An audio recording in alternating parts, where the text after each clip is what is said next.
تہجد تو وہ نماز ہے جس کے بارے میں رسول اللہ صلی اللہ علیہ وآلہ وسلم نے فرمایا ہے، اس نماز کی محض نیت کر لینے کا ہی اتنا اجر ہے کہ اگر کوئی تہجد کی نماز پڑھنے کی نیت کر کے بستر پر لیٹا اور سو گیا کہ کچھ دیر بعد اٹھ کر پڑھیں گے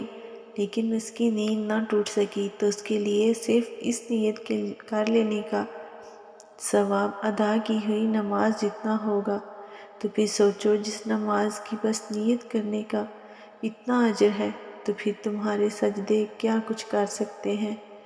اور پتہ ہے، تہجد بڑا گہرا راز ہے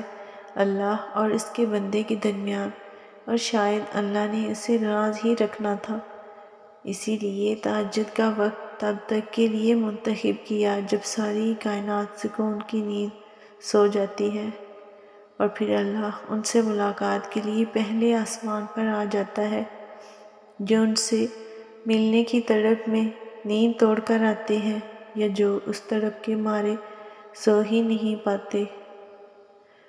ہم اکثر سوچتے ہیں کہ جب اللہ رہتا ہی دل میں ہے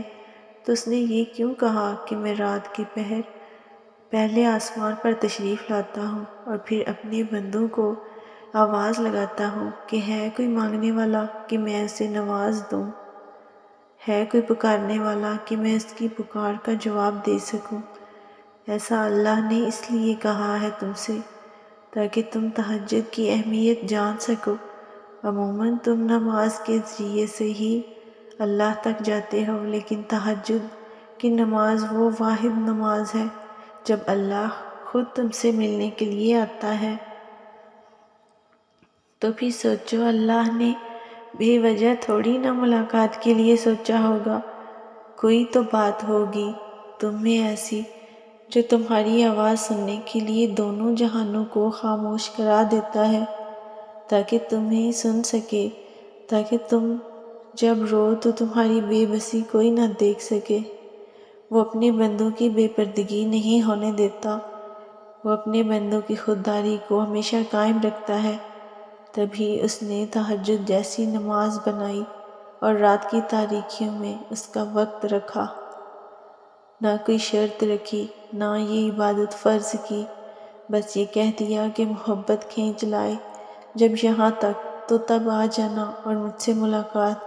کر لینا۔ تو پھر یقین رکھو، انکار کرنے کے لیے تھوڑی نہ اللہ ملاقات کے اتنے جتن کرتا ہے۔ تہجد تمہیں کن تک لے جائے گی، بے شک وہ بار بار رحم کرنے والا اور بار بار اپنی قدرتوں کے جلوے دکھانے والا ہے۔ تم نے تہجد میں دعائیں کی ہیں اور تمہیں خالی ہاتھ لوٹا دیا جائے، ایسا تو ہو ہی نہیں سکتا۔ تہجد کی دعائیں ضرور قبول ہوتی ہیں۔ تہجد پڑھنے والا